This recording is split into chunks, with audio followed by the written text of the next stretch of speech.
Apparently, they don't play defense in the state of North Carolina. And Fran Brown, what was that? Let's bring in the squad. You're talking ball with the ACC Squad.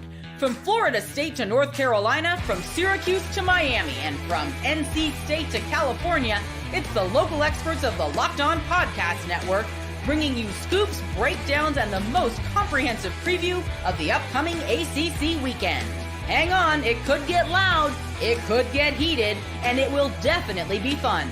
Squad up, you're part of the ACC Squad. Squad up, and shout out to the everydayers. Thank you so much for making the ACC Squad your first listen and your first watch today. We're available free wherever you get your podcasts, free on YouTube. We're part of the Locked On Podcast Network, your team every day. Today's episode is brought to you by FanDuel. Place your first $5 bet, and you'll get started with $200 in bonus bets guaranteed. Visit FanDuel.com to get started. We got a new batch of top 25 rankings this week with 3 ACC teams, should be more included in that. We've got a lot of losses and some wins to talk about today. I'm Alex Donno from Locked On Canes. We got Jackson Holzer from Locked On Syracuse, Kenton Gibbs and from Locked On Wolfpack, Isaac Shade from Locked On Tar Heels. So I'm not here. I'm actually not here. I'm not here. None of us are here. Kenton's muted and trying to yell at us all. Nice try. Oh, I'm sorry. I said you can't quit on us at halftime, Isaac. Who do you think you are, Mac Brown? What's going on here? Oh, no, I'm Jeff Collins in the defense.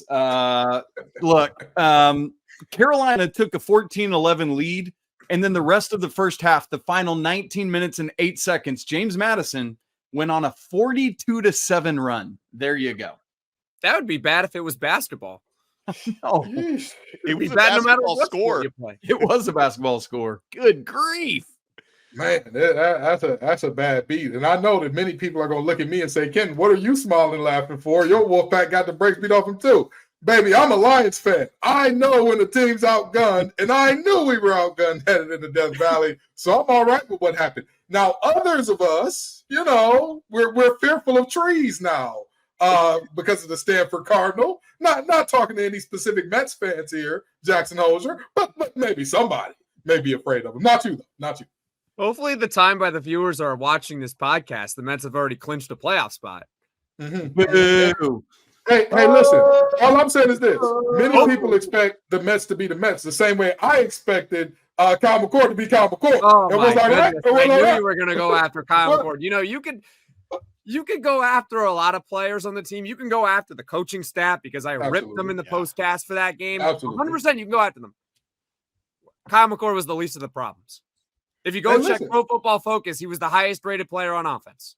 He was the least of our concerns. I'm not saying he played a terrible game. I'm saying I have always counted on Kyle McCord to have that Kyle McCord moment where you look up, he made a bad throw. What are you looking at? It's Kyle McCord. He's going to do it. Not just a bad throw that it looks like the defender is the intended receiver. Oh, that's Kyle McCord, baby. That's classic Kyle McCord. You got to know it's coming. I could point to a ton of examples of other quarterbacks making bad throws. I mean, Cam Ward, didn't he throw a pick in the Florida game or whatever? Like, he makes mistakes. They make mistakes. It happens. But at the end of the day, here's the thing: like Kenton's getting wrapped up with Kyle McCord, but to me, it's like he still played well enough to win that game. I look at fourth Stanford on 4th and 9. You know exactly who Ashton Daniels is going to throw the football to there, Jackson. Exactly who you're going to throw to. I don't want to harp on it too much, but let's just say 2 teams called timeout. You had plenty of time to talk the final play over. And on 4th and 9, you decided to do the exact opposite of what you've been doing on the drive that was working. You didn't blitz. You decided to drop 8 in the coverage. Okay, if you're going to drop 8 in the coverage, then please double the one guy that they're actually going to throw to. And they didn't do it. They left him one-on-one. And Clarence Lewis had good coverage. But guess what? Good coverage on an NFL wide receiver is not good enough. It's not good enough. And Ashton Daniels made the best throw he's ever made. It was a great throw. Back shoulder, perfect. It put him right in field goal range. It was ball game. I mean, that was that. So you can rip. So yeah, Kyle McCord made a mistake. For all the trash I'm talking, at least y'all were competitive. At least you look like you belonged on the field with Syracuse. Everybody on this show can't say it. And I'm one of the guys that can't say that. Clemson. I can say it. No, here we go. Donno's over here giving himself his own flowers. 4-0 Heisman Trophy frontrunner in Cam Ward, who leads the nation in touchdown passes with 14, second in the country with passing yardage at over 1,400. He has thrown 2 interceptions, but the interception he threw against South Florida was on the receiver who bobbled it, not on Cam Ward. Miami won that game 50-15. So I'm feeling all right. In fact, I told our guy Jarvis backstage, don't let anybody else in on the show today. I don't want to see AJ Black, who's Boston College Eagles, beat Michigan State. I don't even want to see Brian Smith because the Seminoles finally got a win. I just wanted to party up with you guys after those. Or Dalton Penn from Louisville. At some point in time, y'all are going to have to play a Power 4 team who's going to have their head coach at the end of the season. At some point in time, Miami's going to have to do it, damn it. We would look good, too, if everybody played FAMU this week. If everybody played, who else have y'all played this season? What, Ball State? I mean, Ball State, Florida, but the thing is, like, before the USF game, I kept hearing about, USF gave Alabama a tough game, and that, it's in Tampa. They're going to give Miami a heart. It was too easy, Kenton. 50-15. Miami could have scored more if they wanted to. It was child's play. You and I both know that USF team is not what everybody thought they were. It was very simply, Bama is who I thought they were at the beginning of the season, who is a much worse version of who they were last year, and they're showing it. But don't worry, Donno. The Canes are going to have to prove it. Now, do I think they will succeed when they got to prove it? Probably. They'll probably look better than all 4 of our teams, or all 3 of our teams. I hope so. but damn it, y'all going to have to play somebody one of these days. Y'all playing They're playing the locked-on God squad at this point. If Miami doesn't look good, I mean, we're going to have a 9-win representative in the college football playoff and nobody else. That is what's going to happen. Yeah. We kind of need Miami to be good. I was seeing some tweets that USF is the #1 team in the country if games were only 20 minutes. But, I mean, Miami looked like Miami in the second half of that game, and so they eventually took it over. There's no argument that Miami is the top dog in the ACC right now.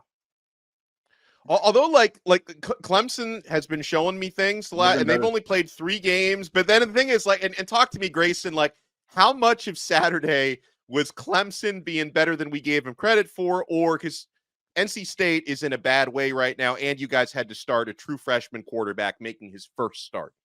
I think it's somewhere in the middle. I think we made Clemson look a little bit better than they actually are, but to Clemson's credit, they exploited virtually every single one of our problems in a major way. And that game was over, and not kidding, about 3 minutes of game time. I've seen a lot of bad NC State games in my lifetime. I've never seen a game end as quickly as that one did. It was a complete, unmitigated disaster. It was like a perfect encapsulation of all of Kenton and I's worst fears in about 3 minutes, and then it was just steamrolled from there on out. But silver lining, if you want one of those, CJ Bailey, I think that's your guy at quarterback. I want to see him moving forward. Hey, listen, Megan Thee Stallion didn't publicly denounce me, so my worst fears are still avoided for another day. But with that being said, that game was so bad. The first touchdown scored was a 55-yard touchdown on a quarterback counter, the same quarterback counter that Clemson has been running since, Taj Boyd was there. 55 yards, untouched. If it was flag football, if it was 2-hand touch, hell, if it was 1-hand touch, if Anthony Burton was spin hand touching it, he would have scored a touchdown there. So, that game, 28-0 in the first quarter. What more can you say? What more can you do? I optimistically thought, NC State might backdoor their way into covering a 21-point spread. And Lord knows they actually were close. I was just actually close to doing it. But in all seriousness, that game was not competitive at any point in time. And I'll tell you this much. What a disgrace by Dave Dorn.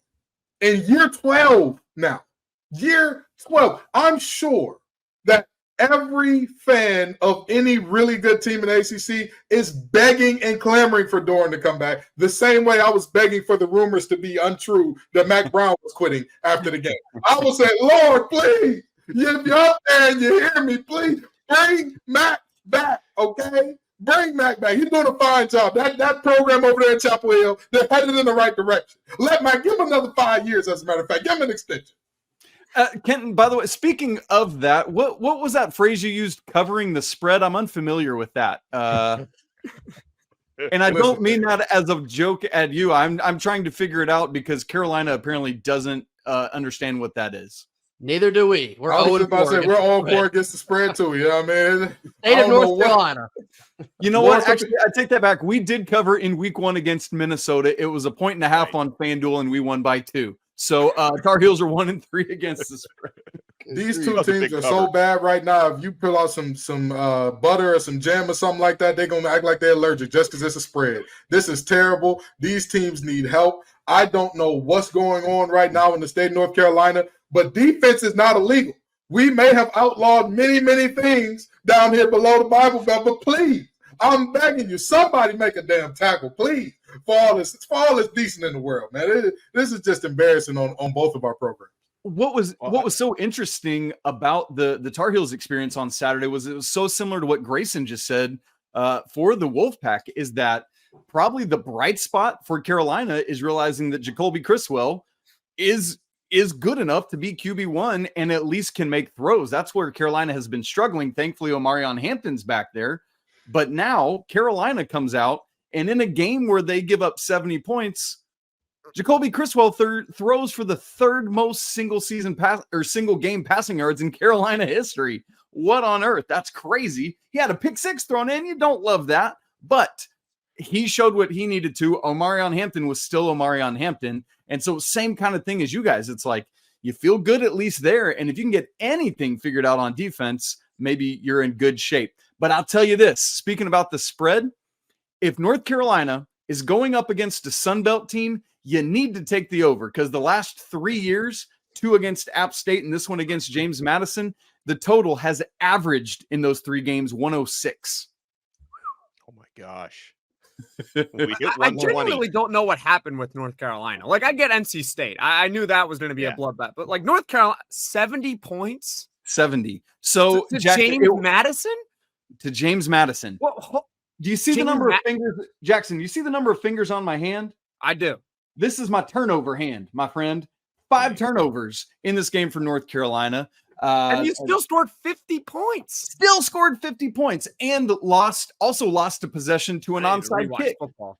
I mean, did that game last 5 hours? Because I'm wondering, like, 5 turnovers, 120 points. Like, I feel like that game must have lasted about 5 hours. So many possessions. It was absolutely wild, dude. And so, like, for those listening, I had told the guys before we started, North Carolina took a 14-11 lead and then gave up a 42-7 run the rest of the first half. I mean, it's just unheard of.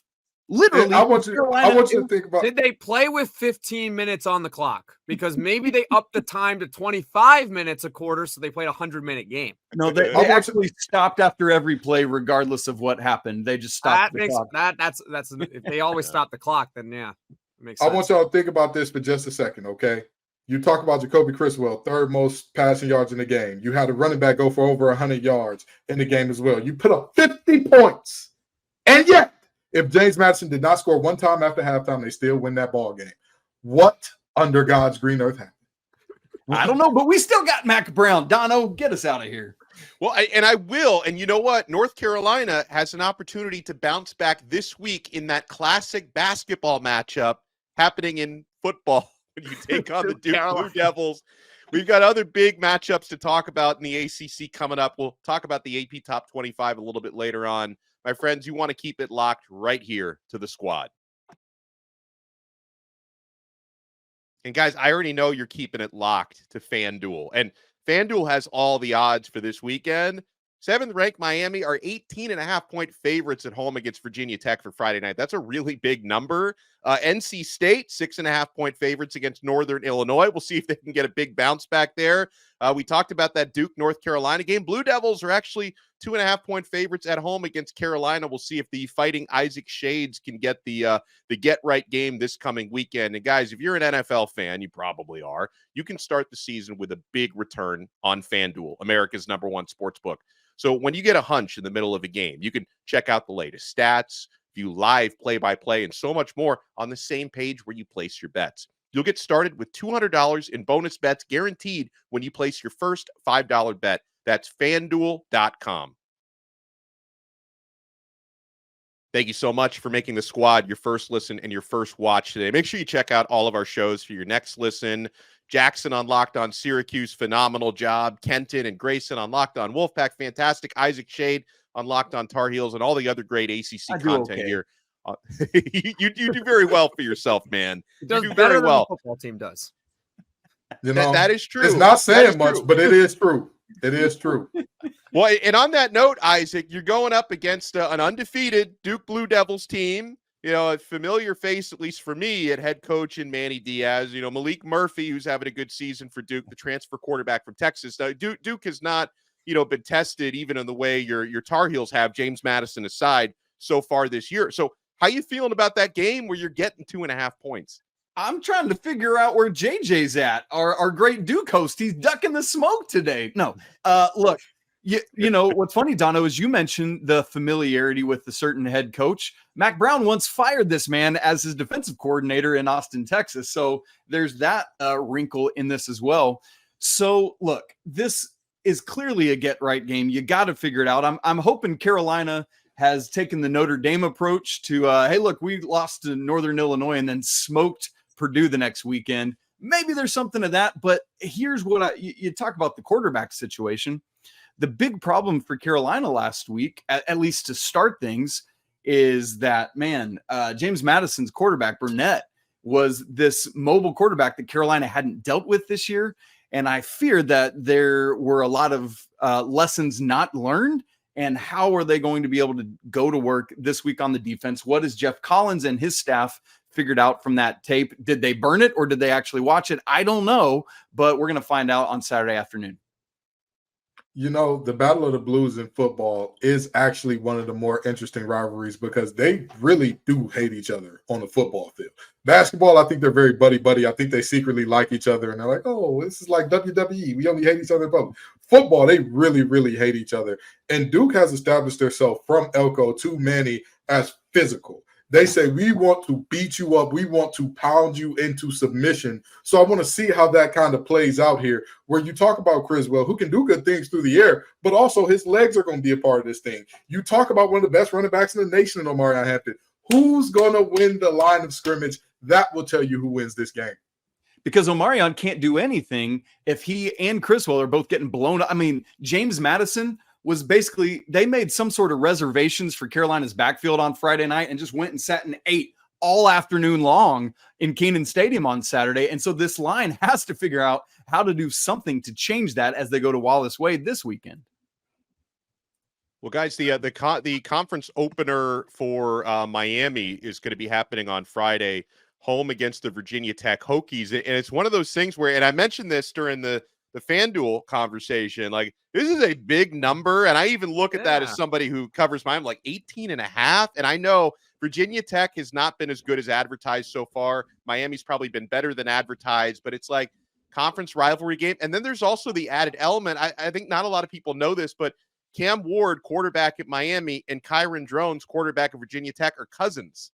And so there's going to be that added competitive element in this game. And I know Virginia Tech is going to show up. You know, it is a night game in South Florida. People make their jokes about Miami's attendance, but they usually show up for primetime games, and they usually show up when the team is good. So I am expecting a good crowd this weekend. But at the same time, guys, for as bullish as I am on Miami, I think they can absolutely win the game. 18.5 is a big number.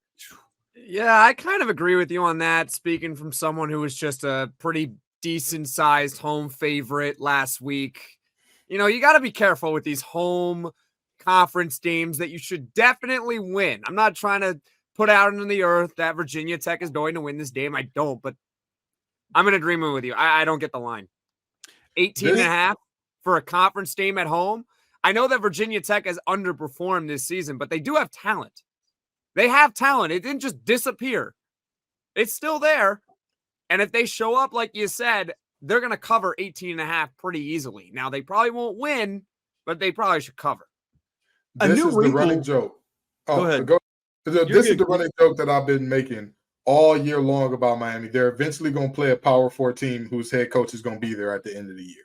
This is the first time it happens. This is the first time that they look like they get tested. I think Miami shows up in a big way to finish the game out, but I think Virginia Tech gives them a little bit of a scare. I think it makes them sit up in their chair a little bit, right? I'm not sure that Miami covers this 18, but I do believe they'll win. Wholeheartedly, I believe they'll win, but I think Virginia Tech gives them everything that they can handle, and they get it done because, again, the talent disparity is just too massive to overcome. We've talked about Virginia Tech's inability to stop the run. We've talked about, hey, if they can do that, they'll be great. And their defense said, want to bet? want to bet that we can't, and we'll still try to be good anyway. So objectively speaking, I think that there are some holes where obviously Miami is going to exploit them, but I think Virginia Tech will hold their own in this one.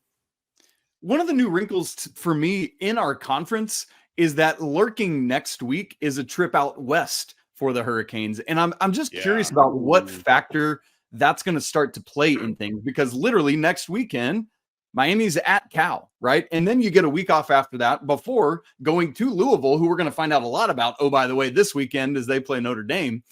But I just wonder, and it's not like it's a trap game situation because Cal's not some juggernaut, but there is this surely lurking in the back of your mind a little bit is we got to get on a plane later this week and head to California and get the whole team there. I'm just curious to see conference wide what sort of factor these trips are going to start to play. And I think we're going to find out with our conference leader pretty early on here.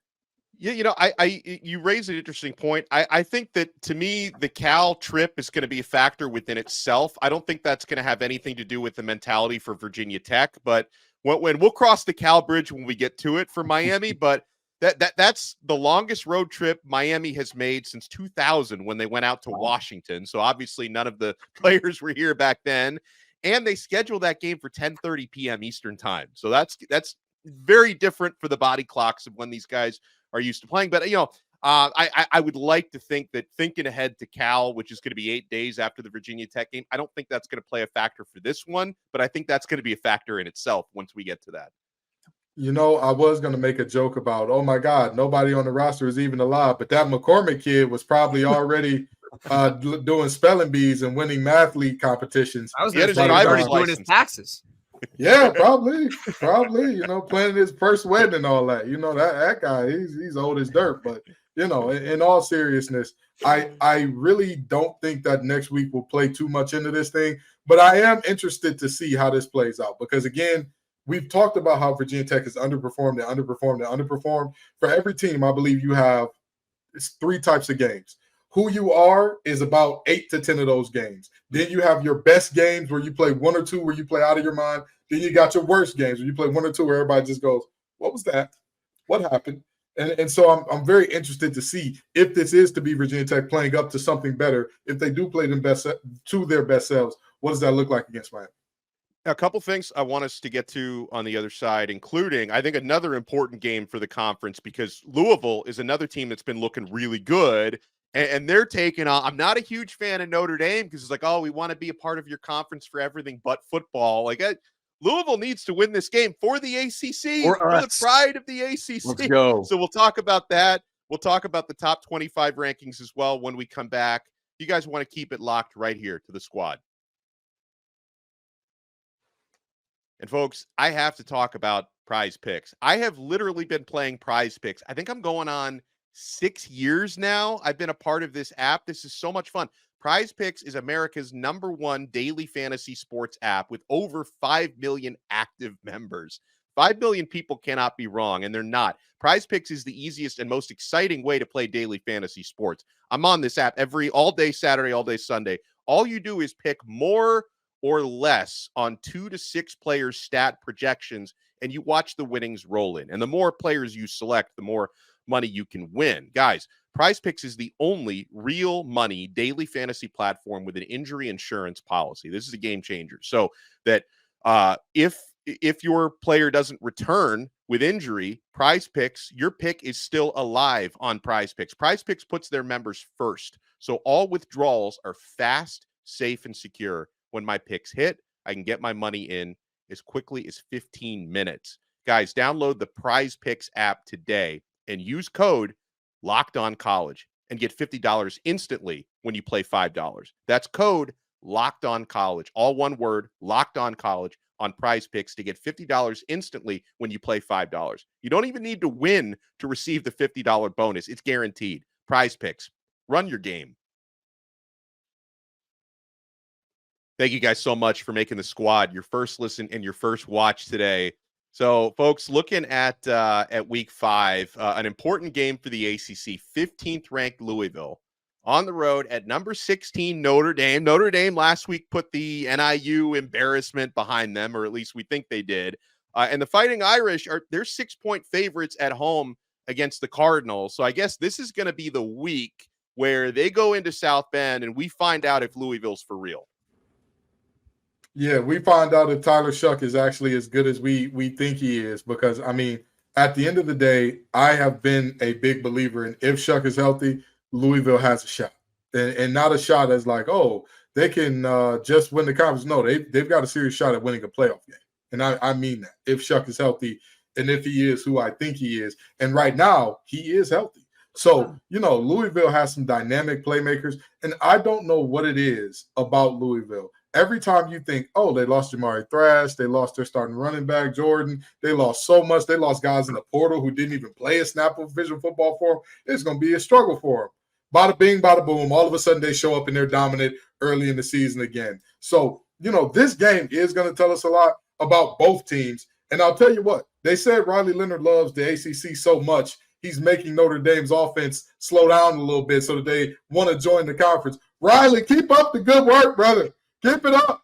Steve Angeli Lobby will not slow you down. We want to see Riley Leonard in the game at all costs, and we want to see a Louisville win. I don't know if you guys have covered this on Locked On ACC yet, but Louisville's now without Jaden Thompson, right? He's done for the season, Louisville wide receiver. And we also, as we record, don't know about Quincy Riley and how healthy he's going to be and if he'll be able to go in the secondary there for Louisville. And so that I think those both play critical factors in Louisville's potential here on the road. Yeah, I think another thing, this is Notre Dame likes to run the ball. One of the better rushing teams in college football. And Louisville can stop the run really well. So really, it's pretty simple what we have in front of us here. If Louisville can shut down the run, they're going to win. But if Notre Dame is able to crack through it, they're going to win. It's all going to be about if they can stop the run or not. It's pretty simple to me. Yeah, Jackson said really all you need to hear right there. The game will be won or lost based on if Notre Dame can steamroll Louisville. If Louisville shows up, they put their hand in the dirt and they get after it, I think you could be looking at a very interesting matchup because I think Notre Dame's looking for some payback as well. Didn't Louisville stomp them out last year in Louisville, if I'm not mistaken? So this is a really interesting game. Riley Leonard, he's going to have to do a lot, I think. Probably more so through the air than he's accustomed to give Notre Dame a real shot here. But it's going to be a good one. Both teams are looking to make a statement here. And I was give me an Aston Gelati legacy game right here. I need me an Aston Gelati. I need you to feed generations, Aston. Beware the hair. We believe in you, brother. Make it happen. And I was going to say this about Notre Dame. They badly need this game. Like, really badly need it. For sure. Okay? Because if they lose this game, I don't know if they're going to – I don't think even if they run the table, they are a college football playoff team. No, I think they have nobody really on their schedule that would be a resume-boosting win for them. Right. This is a game they badly need. Like, yes, they do have USC as the last game of the season, but we'll see how good USC is by then. Like, we don't know. This is a game that Notre Dame desperately needs. They need it badly. With the new college football playoff format, they're not in a conference, so they can't win a conference to grab a top 5 seed. They can only be at large. If only somebody would allow them in, per se. If only somebody were to say, hey, come be a full member. Who knows? What a wild world that would be. Yeah, but see, I don't even know. I feel like if that offer was like really made to them, and maybe it has been, they'd be like, well, no, if we want to join a conference, we'll join the Big Ten. Like, I feel like they would probably leave us at the altar anyway. No, you're 100% right. Notre Dame's doing their own thing. They don't. But don't we have? You don't think the ACC would welcome with open arms? Sure. Like, of course they would. Of course they would. Notre Dame's just being I remember reading that like because of the alignment with the other sports, it's part of the agreement that if Notre Dame wants to join a conference, it's got to go through the ACC first before anything else can happen. I would hope so, because I mean that would if they were to leave us at the altar, it would be rough. So speaking of Louisville's one of 3 ACC teams that are ranked right now. You have Miami at number 7, Louisville at number 15, Clemson at number 17. It's only those 3 right now. Others receiving votes. Boston College, who we thought never should have been unranked, they received 55 votes. How about Pitt receiving 37 votes? Like, all Pitt has done so far this season is win and dominate, including, a tough game against West Virginia. Again, I know they haven't, faced an SEC schedule or something, but I feel like Pitt and Boston College probably both deserve to be ranked. I mean, who has faced the SEC schedule at this point in time? Most of the SEC schools ain't played no damn body up to this point in time. It's a great point. To me, them showing up and showing out every game, that's all you need to know. And this is why I'm a big proponent, even though it's ratings as content for people like us, there shouldn't even be a damn ranking until at least week 4 or 5. There shouldn't be, because what do we know about these teams?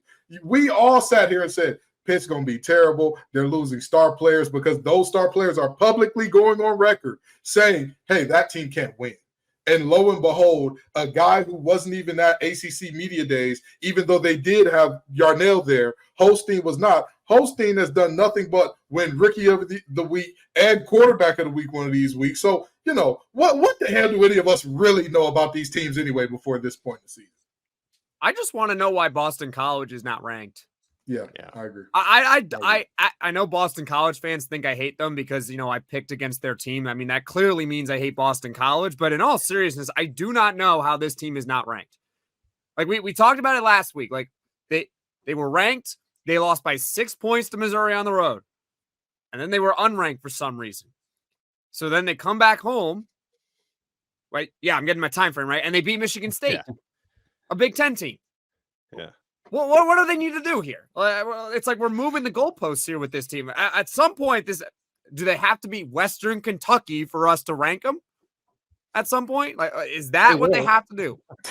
They will. Blow out so that's what they have to. They have to blow out Western Kentucky by 50 points. It doesn't make sense. Yeah, they should be ranked. Put the them in. Hilltoppers play some tough football. They play some really tough football. But no, I 1,000% agree. As much as I don't like Bill O'Brien, I got to step aside and say I'm not the biggest hater. Apparently, it's the AP polls, because you've got to give them respect for what they've done so far this season.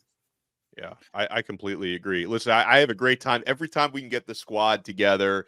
Jackson Holzer, make sure you check him out at Locked On Syracuse. Kenton Gibbs and Grayson Boone from Locked On Wolfpack. Kenton also co-hosts Locked On ACC with me. Isaac Shade from Locked On Tar Heels didn't play any defense today, much like North Carolina. I also host Locked On Canes. Make sure you check that out. And guys, make sure you make all of our shows your next listen today. And we'll talk to you again next week on another episode of The Squad.